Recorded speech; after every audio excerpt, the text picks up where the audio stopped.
the end zone. He's got Simpkins caught in for the touchdown. Deshaun Simpkins with the snag. Looking up to Sims Marshall. Home run down for Jalen Marshall. He's got a touchdown.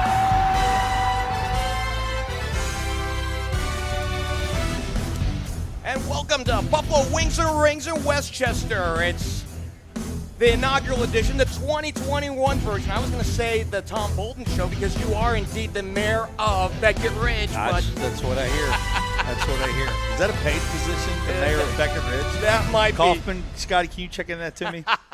Said I'm the mayor of Beckett Ridge. Is that a paid position? Okay. All right, just checking.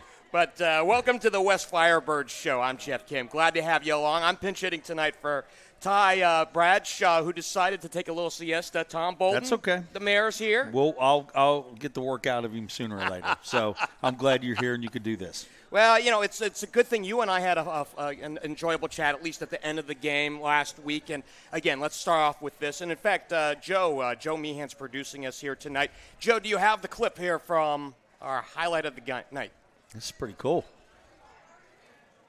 Twins to the top of your screen as Lucas is in the shotgun. Play action, and now he looks left, looks for Woldridge, and it's picked off! This is 6! Going the other way! 34-0 Lakota West. Mercy!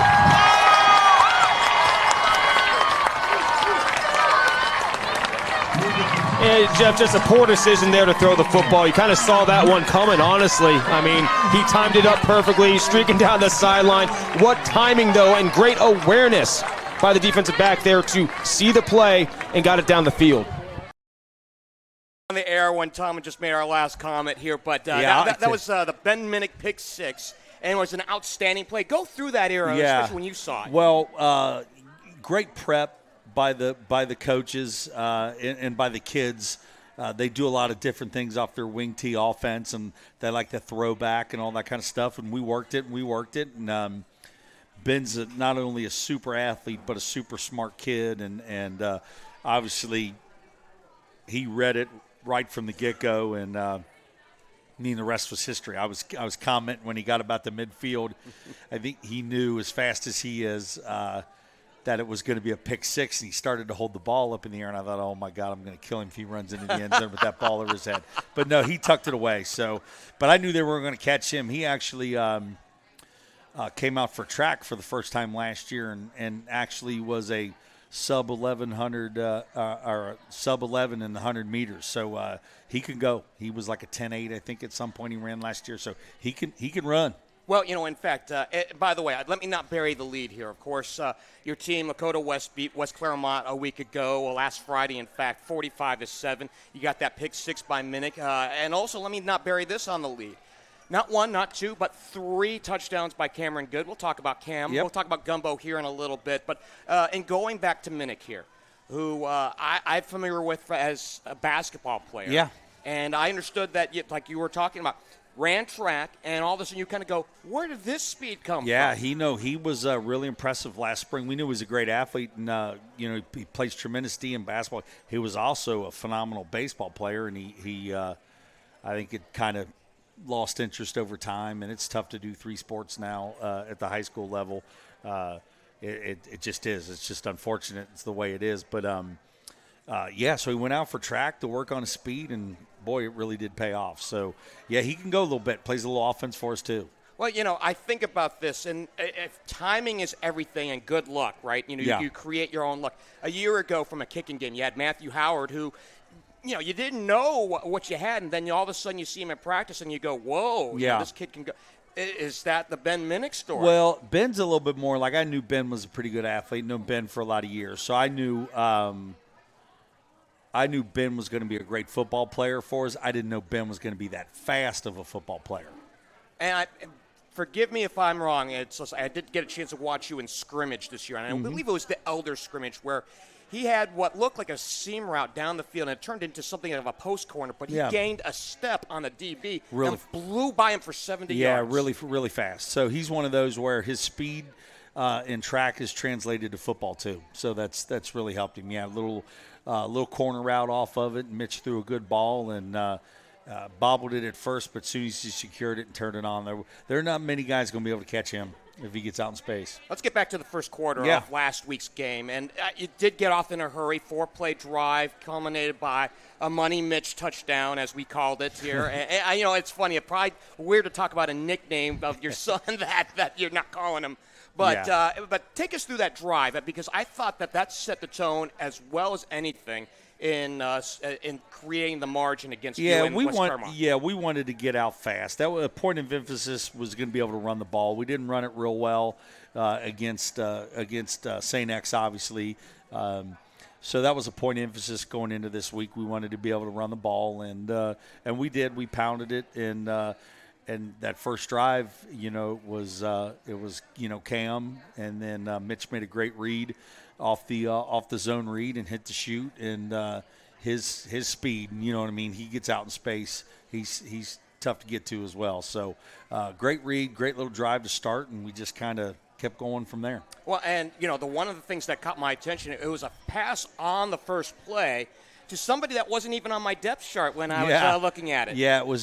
So we're banged up. There's no, I don't hide from that or anything like that. So we've got some pretty key, very good players that we didn't have in the in the St. X game, and then probably won't get them back for another week. So, but it was good to see Dwayne step up and make that catch. Great kid, and great little athlete. He had some trouble early on in the preseason holding on to the ball, but boy, he hit that one. That kind of set the tempo that we could kind of do either or against him.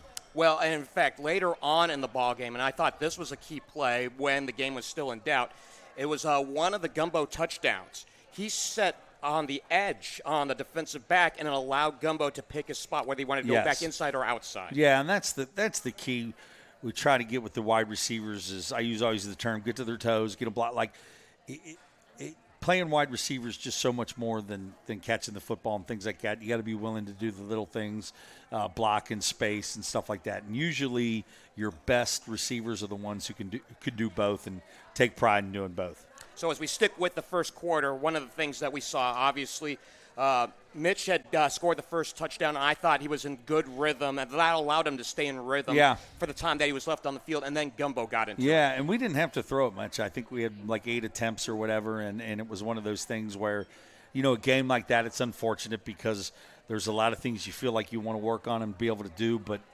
you don't get a chance to do with the running clock and things like that.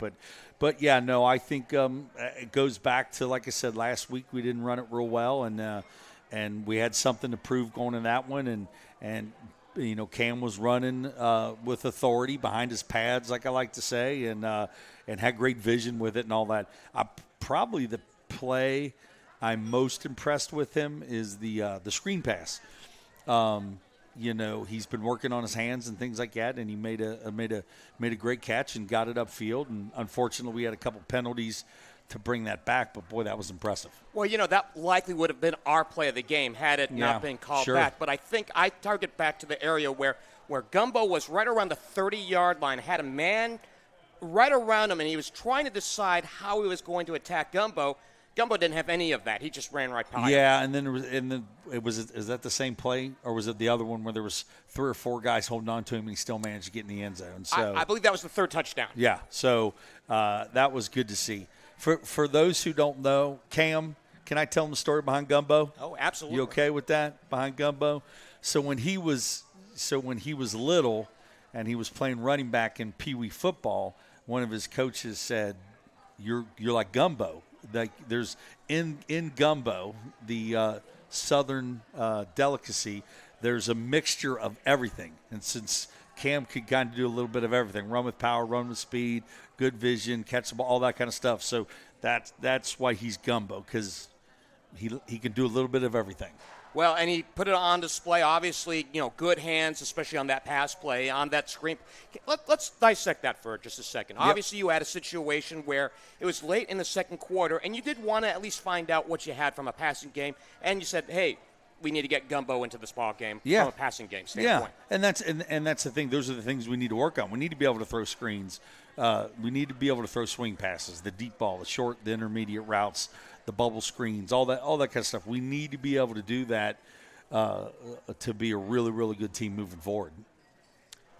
Wanted to continue on with Gumbo. He had 3 touchdowns on Friday night. He had the explosive play out to the right, and then he had a short one that he kind of got to the corner, and then he had the one that you just mentioned, where he dragged 3 or 4 guys into the end zone. Now, on our call, and part of it was our vantage point, but from our call, it looked like the initial contact was right around the 10, and then he got somebody to drag on him at right around the 5. I looked at it, and I saw he's got to be down by now. Yeah. And the fact that he was still going, and then a second later, you saw the arms go up. They refer to that as yak, yards after contact, and he's really, really good at that.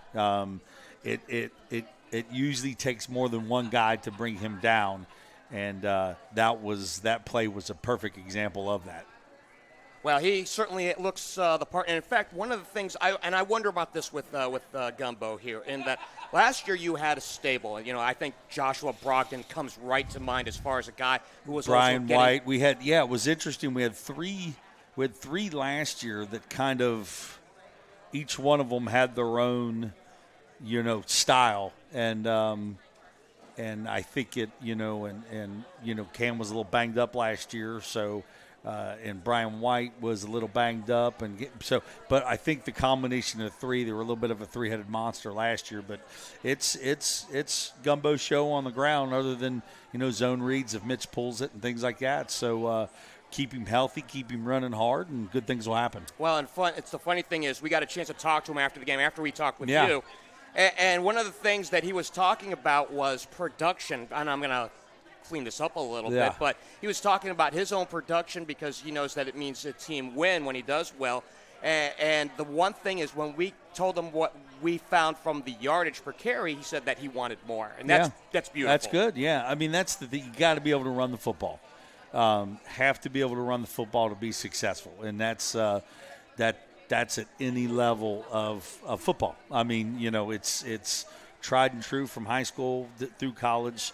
Up to the pros. So you got to be able to run the football, and he's not satisfied. That's the great thing about it. If he gets 3 touchdowns, he wants 4. If he has 100 yards, he wants 150, and so forth and so forth. And what you can't ask for anything more. That's what you want from your kids. I want to talk about your offensive line before we head to a break. Yeah. Obviously, your bookends are just as beautiful as anybody in the conference, maybe in the region or even the state. Yeah. Obviously, the left tackle that everybody talks about in the state of Ohio because he's going to Columbus after this. But Lathon McComas. Yeah. Lathon McComas looked awfully good, too. Yeah, he's been really good. And actually, he places some – he was a D lineman originally, and he's – playing some two-way stuff, and that for an alignment to be able to play two ways is pretty darn impressive. But he has been. Tegra's Tegra. Tegra's going to do what he does. He's 6'6", 340 pounds. He's strong. He's athletic. I mean, he will just maul people. Lathan plays with an edge. He gets after it. He is flat back, nasty, kind of a throwback, and it's done well. He's got he's got some offers from it, and with his ability to be able to play like that, and I think he can be as good as D lineman as he is O lineman. But boy, he is having those 2 at the tackles is. I feel really good about that. Got to talk about your middle 3 here. I remember Eric Cifuentes for last year. Did he gain 20 pounds to go play he got bigger. Line? Yeah, he gained an inch or so, and then he's probably put on at least 20 pounds. So I'd probably say probably more 30, 35 pounds that he has put on. He was a tight end type kid for us last year, and then now he's an O lineman for us and looks the part. And then our other guard, we rotate a couple kids. We got Connor Snowden, and Connor's playing through pain. Connor has 2 elbow injuries that he'll eventually have to get surgery on the one. It's one of those things you can't do any more damage to it. It's just a pain tolerance thing. So he's playing through that. So we like to split some of his reps and things like that to kind of help out. We have Caden Fletcher and Mikey Gertz, so we kind of have a 3-headed monster there with that. And then Tony, the one I've been really impressed with is Tony Curtis at center, because your center's got to be able to do a little bit of everything. Snap the ball, be able to block a zero technique, get up on linebackers, things like that. And Tony's that wrestling type of kid. He was a D lineman originally, and he has been crazy impressive. I mean, we have a knockdown chart that we do, and the kids are going to get their helmet stickers for knockdowns and things like that. He might have led the team Friday night knockdowns from the center position. It was pretty impressive. He was impressive on Friday night, and we are talking about Tony Curtis, who has a wonderful name. We didn't get quite into the correlation with the actor, but there were going to be reference with Some Like It Odd. Yes. The kids would have no idea who we're talking about, but yes, no, I do think of that occasionally. So, but he has been super impressive this year. We're due for a break. When we come back, we're going to talk about the defense, a big change in the defensive structure here in 2021, and we're going to talk about what's coming on up. And this is the West Firebird Show here from Buffalo Wings and Rings here in Westchester, here on Chatterbox Live.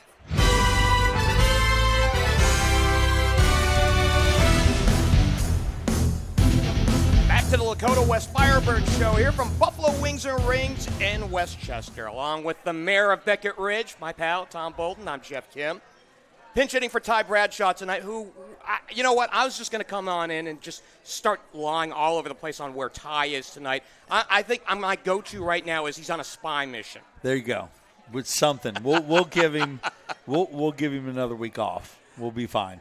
By the way, wanted to make mention of this. As we continue to talk about last week's game and some of the personnel, what bears mentioning is the delay, the 70-minute kickoff delay that went to 8:10. And, of course, you have a delay specifically, not because you can't play in rain, but when you have lightning, you can't have kids on the field. And the wind gusts were impressive. Yeah, there was one point where I went up to talk to our AD, Scott Kaufman, and I was going up to find him, and when I got up outside the field house by the entrance off Union Center, I heard this noise. We saw the wind whipping through, and I heard this noise, and it picked up the barriers and blew them across. So little-known fact, myself and Officer Newman, our resource officer, he'd stopped traffic, and I was pulling barriers out of Union Center Boulevard prior to the game Friday night. So we got it done. We made it happen. But, I thought our kids handled that delay pretty darn well. It was what it was. We weren't going to be able to, you just got to wait it out. Their coach, they were fortunate enough we took them to our auxiliary gym, so they could kind of, get in some air conditioning because those locker rooms on the other side are a little cramped. So, but I thought our kids handled it great. It was one of those things. Their coach was like, hey, we'll stay as long as we need to stay to play, which I was the same way. So, I've been through longer delays. I've been through games that got kicked back to the next day, and I think our kids handled that about as well as they could. By the way, West Clermont's head coach is Nick Ayers, who yes. is a class guy. Yes, absolutely. In fact, one of the things in getting to talk with Nick prior to the ball game is after he had his bout with COVID pneumonia last fall, just after the playoff game that you two had. Yeah, he was down and out. He was down and out, and he not that he didn't have appreciation for what you all do as a vocation, but he had a joy for life, if you will, and it didn't matter the situation. He wanted to be out there, and he wanted to make sure that he got a chance to coach and his kids got to play. Yeah, that's the thing where, that adage, you don't realize how something's important to you until it's taken away for a bit. Yeah, that's true. And unfortunately, we're finding out now that the COVID stuff is rearing its ugly head again. There's teams that are canceling games and haven't been able to play, and we couldn't play West Clermont's JV because they had some JV kids that went into quarantine. Our district went to the mask mandate like a couple days prior to school, and I get people are frustrated with it, but from the coaching standpoint, I'm like, boy, that really helps us out in terms of my team and things like that. I've got plenty of kids vaccinated, but I'm sure I got some that aren't as well. So being able to have the mask really does help. Well, and to your point on West Clermont, having some kids who were out because of COVID protocol. In week one, they had played Hamilton, who, as you know, had a couple games that they've lost here this season because of contact tracing. So it's been I know for me coming on into this game, I was holding my breath that we would have Sure. your game. I told the kids, I said, we have to do what we have to do to make sure that we can play week to week, because it's out there, and we have to make sure that we handle our business. Mask when we need to mask. Don't be around each other for more than 50. Like when I do my practice schedule is we're 10-minute periods. We're always rotating around. Kids aren't on top of each other constantly. We are in and out of the locker room. So we think we've got it pretty good where we're taking care of our business. Well, Tom, I want to lean back to something from last year. You had lost the game because of an opponent with a COVID situation. So, in fact, there was, I believe, like a news story that was published around the area how you were kind of just walking around the stadium on that off week just because you were waiting for the next game day. Yeah, I had, but I was in a bad spot with that. I do not like the bye week stuff. I'm glad that we went to the 16-team playoffs, because the 16-team playoffs, we allows more teams to play. The alternative was that was the 12, and if you were a top seed, you were going to get a bye. And looking at it as we were going to be one of the top seeds and getting them, I was not a fan of that. I want to play on Friday nights. And, hey, you made obviously the great run last year that we're still talking about. And obviously you want a little bit more here this year. Let's go back to this past week's game. And this is my first chance to get to see you in person this year and in the regular game instead of a scrimmage. Sure. The 3-3-5 really struck out to me, partly because you're basically in a nickel situation against a spread. Yep. However, you did play against a wing T. So what was that like? So the greatest thing about it, I'm old school, call it 50 slant and angle, but a lot of people call it 3-4 and things like that, but I use the old school terminology. But basically what happened was going into this year, we play a lot of spread teams that like to throw it. And what happened was out of the 3-3-5, we're really good on the back end. With Ben that we talked about earlier, obviously Jair going to Ohio State, Alex Safari going to Kentucky, and then Josh Fussell, who's been so well at corner, has allowed us to move Alex around at our Viper position. Ben plays our Mama position at safety, and then our free safety, who I think is young man's got a chance, be really special, Malik Hartford. Those are 5 dudes, and to get them out there on the field, that's what that 3-3-5 does. But what it also does is when you play a wing team like that, or at any time when St. X went into the 2 tight and things like that, we can take Alex Safari, who at 6'3", 205 pounds, bring him down in the box and play him over the tight end, and he's a physical kid. So that's the beauty of the thing. It allows us to play the run and pass equally as effective. Well, I'm glad that you brought up Alex, because in the second half when we did see him set the edge. Yeah. I was looking at my broadcast partner, Kelvin Zilch, and I was scratching my head because, and not because of a lack of anything of what I saw.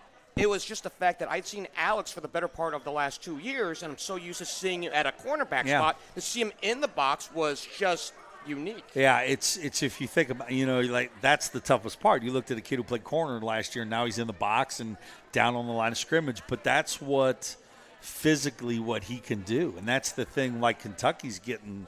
I mean, think about like all the options that they have with that kid. I mean, he can play corner. I know he can play safety. I'm not so sure. And that'll be the thing with him. He's young. Like he just turned 17 in May. 2 years from now, he may be 6'4", 230 pounds. So he might be playing an outside linebacker. So I think the sky's the limit with that kid. I think his best football's ahead of him. It's funny, and not that we're one to predict the future as far as scouting and what you extrapolate from a kid growing and in maturity and the physical nature. But the guy that I just thought about when I saw him in the box on Friday night was David Fulcher, the longtime safety for the Bengals. Yeah, who could do all that different stuff. A little different body type, right? I mean, Alex is a leaner guy. Same concept in terms of what you can do. You know what I mean? Dave, Alex is longer than what, but that's what allows him. He can set that edge because he's strong enough. He gets those long arms and he gets that extended on those guys, and they can't reach him. So it's impressive. It's been been, I shouldn't say a surprise, but it has a whole nother dimension to our defense. By the way, I am old enough to remember David Fulcher, so I think that's. I remember way more Bengals even before David Fulcher. That's how old I am. And Kaufman over there, geez, well, Bates, he knows, yeah. You know, it's funny you say that. I know that you've got a little salt and pepper here No, going, but a lot more salt and pepper. I think I'm going to die. I think my wife. So, I come home the other day, or she came home from shopping, and she had beard dye and hair dye. So, I mean, you can't get any more obvious than that, right? So I'm in the resistance, but then I'm looking at some pictures. I'm like, oh my God, I'm getting gray. So I blame it on the kids, the players. You know, I'm glad that you brought up the hair, because one of the things I did want to talk to you about, and, you know, usually when you and I get to see each other at a game, it's more of a cursory, hello, here's what's going on. Yeah. Here we get a little bit more of a long form. I miss the mullet. You know, it's funny. There are a lot of people asking me, where's the long hair? Listen, my wife well, here's the thing. I told my wife the other day, I said, since the COVID, unfortunately, is coming back, maybe I have to go back to the COVID hair. But I don't think I'm going to win. I don't know if I'm going to win that battle. But, yeah, I liked the flow. That was I ain't going to lie. I was just happy I could grow it like that again. You never know. I mean, I might decide to do it again. Who knows? Well, by the way, you know, and I didn't even get a chance to, like, utter a word to say hello to Lisa. But, you know, after just seeing her a little bit on the field the other night and then seeing the granddaughter, I'm kind of like, I know who's the boss. To me, that was the that's a first. So I have a granddaughter. She's 15 months old. That was her first football game. Oh, so that was kind of surreal, cool, all that kind of stuff to see. And she's just started walking not too long ago. To see her down there walking on the field and the track and all that, that was really cool. Well, I got to tell you, I was dead from the cute myself, so I'm going to be perfectly honest on that. I want to get back to the defense here a little bit. Obviously, and, you know, I had seen you the last couple of years. I obviously, last year's particular defense will always be special to me because all those kids, whether they're playing now or they were playing as seniors last year, have all gotten college offers, are playing at the next level. So, you know, to see the 3-4 change, you know, or the 50 as you'd call it, you know, on down to a 3-3-5, more of a spread defense. What was the philosophy in thinking about, hey, let's make this change? Like I mentioned, it's just those 5 guys on the back end that can play DB, and then we can move Alex around a little bit more. We were, you know, looking at it going into the season, we're like, what's the strength? Well, the strength was the back end of it, is what we looked at in terms of being the strength. And then we, you know, we said we got to get all 5 of them on the field, and that was the way to do it. And we knew with Alex that we could move some things around. So that's where it really stemmed from. Well, hey, you know, you press every advantage you possibly can get, just like Jair Brown on offense. Yeah, and that's the thing. Ben playing offense, Jair playing offense. You saw Alex run a Wildcat play. Alex Safari had some offense. That's the thing, and that was you know, going 2 weeks ago, the St. X game, I mean, that was Jair's first week of practice because he had the shoulder injury, so I don't think he was in a lot of game shape. This one, he's getting a little bit better in game shape, so being able to use him more on offense and Ben and out, you know, we just want to – those are special guys, and we want to make sure we can get the ball to them. So they're going to play both sides of the ball, no question about that. And special teams. I thought we were great at special teams, and they're playing a lot of the special teams as well. An outstanding effort on Friday. And we'll have one more segment here. We'll come back. We'll take a short time out here. When we come back here from Buffalo Rings and Wings here in Westchester, and we encourage you to come out here for no other reason to join me. I'm going to have the salmon sandwich tonight. So that's going to be outstanding here at this place. And, of course, you got the mayor of Beckett Ridge here alongside. I still want to know if that's a paid position. I need somebody on that. One more segment when we come back, and we'll find out what's going to happen here against Oak Hills next Friday here on Chatterbox Live.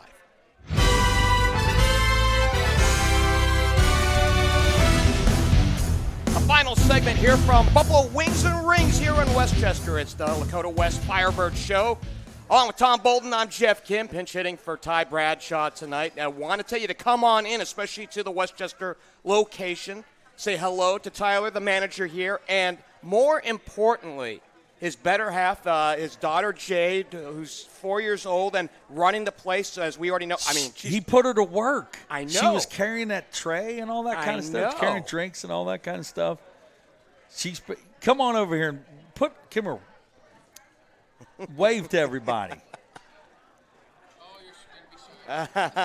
Look, can you see yourself on camera? Keep coming in. Look. There you go. Look on the camera. Can you wave to yourself? You gonna wave out to everybody? How cute is that? Seriously. I had 4 sons but now I got the granddaughter, so that is absolutely awesome right there. Jade is officially the cutest. I'm telling you. She's like, they put me on TV. And we encourage you to come on out to this location and all the other ones here in the area. And like I said, come on by, you meet Tom, and then you can hang with me. And this fabulous staff. Yes.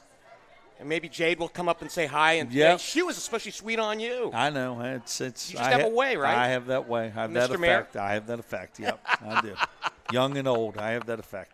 You're on the road against Oak Hills here coming up this Friday. What can we expect? They're better. Justin, actually, the head coach, is my wife's second cousin. So it's an interesting dynamic. We had actually coached together at Coleraine. He was a Coleraine kid, played at Coleraine. So I know Justin well. He's had a great coaching career. He's got them playing hard. They're going to be a 3-4 defense. Old school 50 slant and angle that was done at Coleraine at all those years. That's his style. He's a defensive guy. Their offense, they've been throwing it around. I mean, they threw it 34 times last week. So we are going to I think our kids are excited about that. Went from a team that was running it 90% of the time to a team that's going to throw it 90% of the time. So I think we'll be up to the challenge. I like our kids' focus. We had our Mondays are, we get out of school at 3. We had a good lift at 3:15, 4 o'clock. We went in and did the scouting reports and watched film, and then got out on the field by like 5 o'clock and had a great walkthrough practice. And here we are. So our call them Mental Mondays, and I think we're locked in. I think we got a great game plan, and we just get to go over there and cut it loose on Friday night.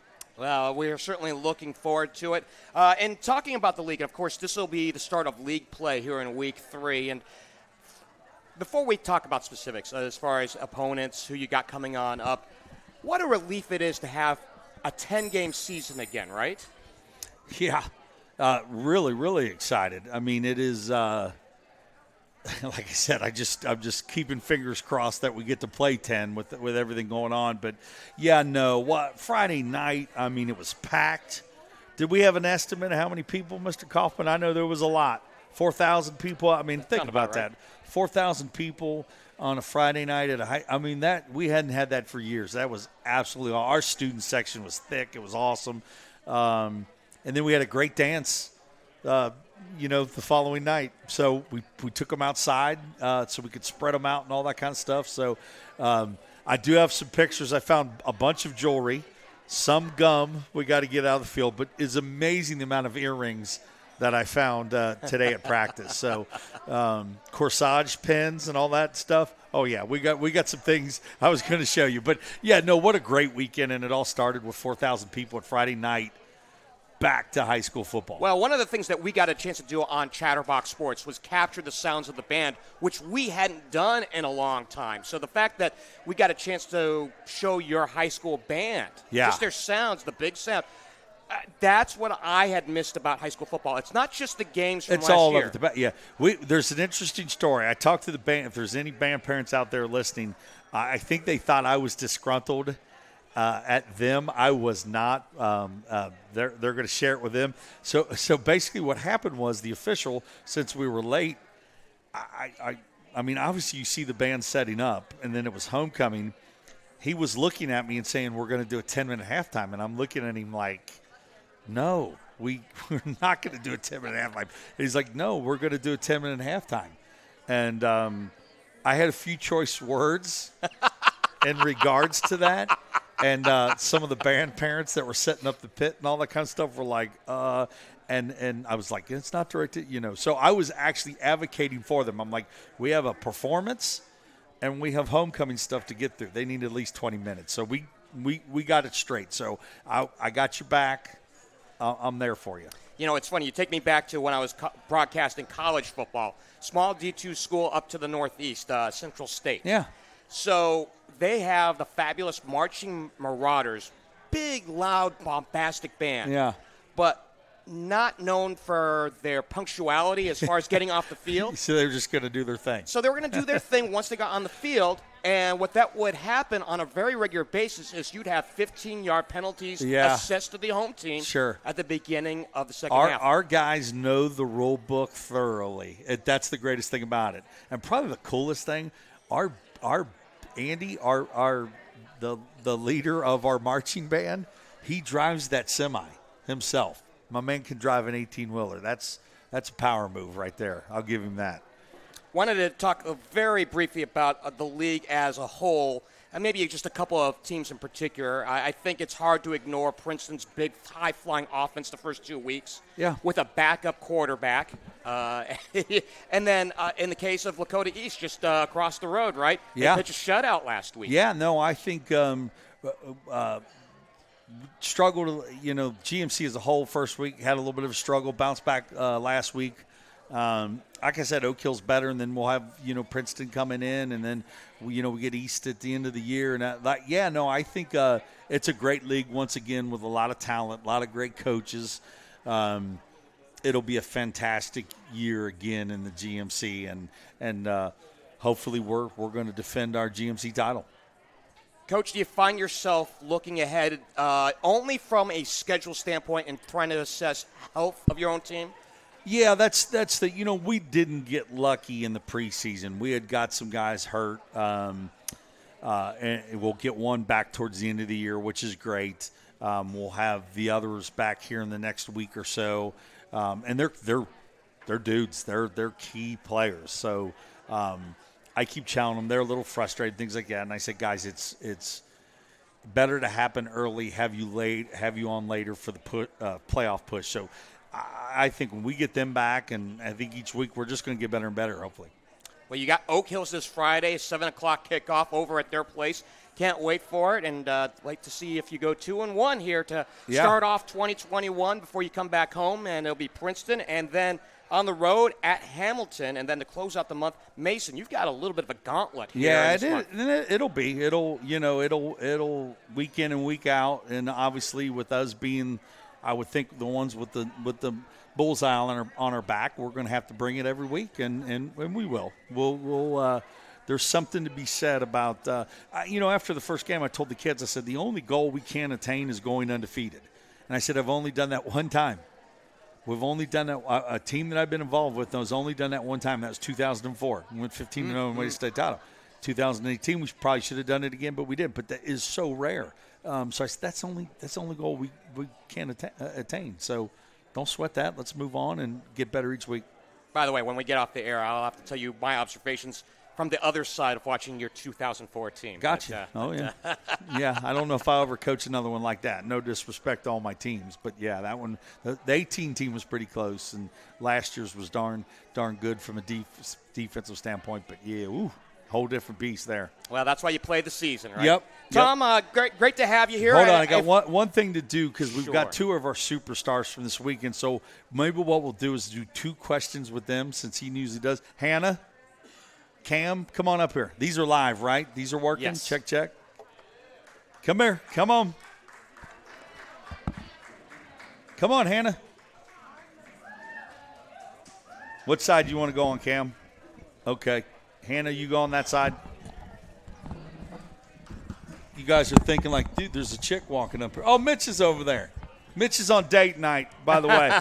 I'm putting him on blast. Mitch Bolden, QB1. Got him a date over here in the corner. Is she blushing? he is.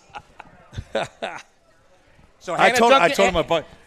So if people are probably like, "What's this girl walking up here for?" I'm like, "Yeah, can we go?" So the one, the only, Cam Gumbo Good. We mix it all in. I told him the gumbo. Hannah Duncan over here. So Hannah kicked our field goal and a couple extra points. Yeah. A couple extra points and a field goal. And obviously Cam had all those touchdown runs and all that kind of stuff. So here's how we'll finish the show tonight.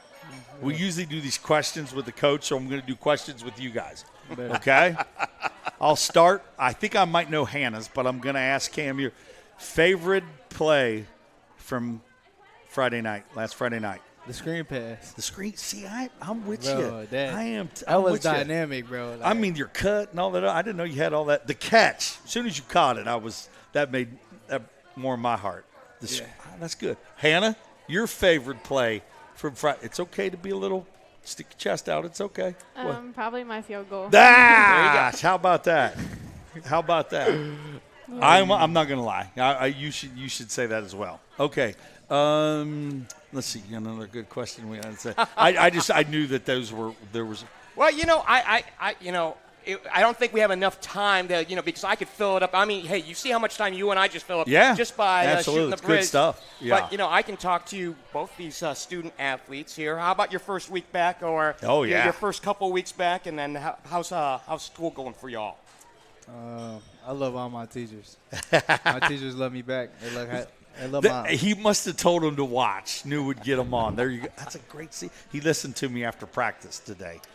So did. Hannah, what about you? It's going pretty good. Pretty good. I'm excited that I get to leave early and come in late. Yeah, she's got this flex thing going on that they do. To be in high school again. What time do you start school again, Hannah? I get to come in at 9:05 and then I leave at 1:20. Can I have your schedule? Yeah, I mean, where was that when I was a kid? I'd have got in trouble with that schedule. I ain't going to lie. I am not going to lie. How come you don't work here, Hannah? She works at another local restaurant. I guess that's one of the – how come you don't work here? I don't know. Never really thought about it. Never thought about it? No. Do we need – are we hiring? Are we hiring? I didn't hear anything. No? Always hiring? You never know? She has skills.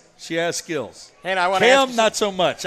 He would be dropping stuff. I just need him to concentrate on scoring touchdowns. Yet, I will say this in defense of Cam right now. Cam would eat all your food. It would be the problem. Yeah, they'll fire me first week. Fire me the first week. Cam, I will say this. I did get a chance to look at your Twitter or Instagram over the weekend, and you were very sharply dressed for homecoming. Hey, my lady in the back. Yes. That's all I gotta say. What? You know what I'm saying? Where's she at? She in the gonna back. Say hi? Over there. Yeah, here you go. You just got acknowledged. She's blushing. She always blushing like man. Stomp daughter. I'm trying to tell her, Hey. stop being shy, man. Great move. Knowledge. You're learning. You're learning. I learned from the best right there. There. See the guy right there. Pops right there. I told him with the suit. I said, I gotta put these shoes on. You crazy? You did look good. You know what I'm I'm telling saying? you right now. You Walked look in like a player. You feel looked me? good. You looked good. Give me this over that. And we did want to ask you this.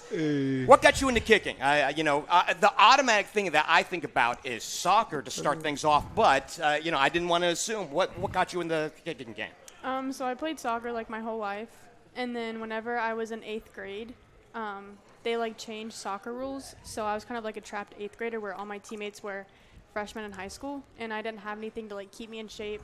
And I had joked with my mom, telling her to sign me up for the football team, and she didn't know I was kidding. called your bluff, did she? Yeah. So you were actually kidding? Yeah, Okay. and she signed me up, and then she sent me the roster, and I was like, oh my gosh. And I actually kind of found out from my friends that I was on the roster, and then whenever I came to practice, I just told them that I want to be a kicker because I play soccer. That And was a smart move. my coach was like, well, you can't just play one position, so I ended up playing O-line and D-line the same year. And Wow. then I just stuck with it, and then I quit soccer my sophomore year. Okay. Well, I was just going to say you have a very fine girls soccer coach over at Lakota West and Yeah. Richard Reeder. So was that a tough decision? Yes and no. I played soccer and football for school my freshman year at the same time, and that was just really hard to balance. So my sophomore year, I just played for club, and then I had switched into club, and I didn't like the coaches. So I was just kind of done with soccer at that point, and then Bolden came and kind of switched the program around, and I really liked my teammates and the way he. She doesn't like me as much. But Yes, I do. okay, I'm teasing. Emphasis. She better. He switched the program around a Yes. lot. Yeah, and I liked the way I that didn't win at Northwest at all. Till I the met way my that he dad. just treated us. So I looked at soccer and the way that girls were being treated and all that, and then looked at football. She's like she wanted like 80-something big brothers or little brothers. That's Yeah. what it's kind of like. Yeah, Yeah, not it's girls been- that I don't get along with. Hey, You all girls are. Oh, Yeah. sorry, I can't say that. Hey, how about these two? Can we give it up for these two? I love all you guys. especially on the everybody. spot. That's Coach what I Bolden said. got I ya. was just going to throw them under the bus like that and see how they did. See how they did. They did. You guys did well. Thank you guys. Thank you. Thank you, brother. Thank Love Thank y'all. you, absolutely. Keep coming to the games, you know. I'll perform. I There got we y'all. go. Well, you My know- O-line, they block good. Gumbo, there is something to be said that you do play well when I'm in the stands. So There we there go. is something. I love Chatterbox, man. You know, I'm sponsored by Chatterbox. Shout out to my boy Log over the table He's over trying to there. go for that See for the NLI right thing there. or whatever when he gets to college is what he's doing. I Know what get I'm it. saying? It's all good. Can a coach get that deal? I got you, man. We'll see. Joe, we may need to clip that one and get that into a promo somewhere. there you Free go. wings on me. You better be careful with I'm that. just kidding. I'm broke. Thank you guys. Thank you guys for all coming out for the first one of this year. First of Appreciate many you. this season, First Tom. of many. Yep. first of And many. I hope you are able to get by with a dry Jeff Kim as opposed to a very No, you're hilarious awesome. Ty You Bradshaw. did great, brother. Appreciate you guys. Appreciate everybody out there. Thank you guys. Again, come out to Buffalo Wings and Rings and say hi to our favorite manager, Tyler, and his beautiful, just cute as can be daughter, Jade. And can't leave out his other daughter, Ruby, but she's not here tonight. But we can't wait to see you at the game on Friday. And again, it's at Oak Hills, a 7 o'clock kickoff, and then we'll see you right back here next Monday. For Tom Bolden, the mayor of Beckett Ridge, and for Hannah Duncan, and for, what was that? Like I said, I'm sponsored by Chatterbox. One time, I'll have my sponsor. We'll have to put that in there. And for Cam Goode, for Gumbo, I'm Jeff Kipp. Thanks for joining us here tonight. Good night.